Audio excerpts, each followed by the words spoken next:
CRCL stock analysis for Tuesday and onwards. Am I buying? I'm covering all that in a short 1-minute video, so watch till the end. Specifically looking at Circle Internet Group stock, I'm actually a big lover of this. When I say a lover, I'm a big fan. Unironically speaking, I'm looking to double down, buy more in this.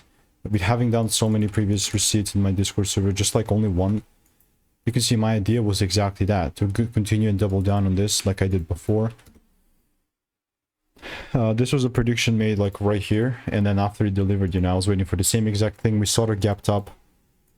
Like, of course, I'm just gonna still look to double down from that bullish side. Now, I was kind of late on this one, so I'm not gonna take credit for that.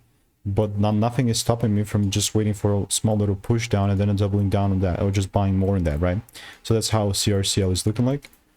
If you do want to learn how I'm making 5-10K per month trading, then yeah, just click the first link in the description, get my free emails, and I'll continue to keep you updated. Goodbye and enjoy.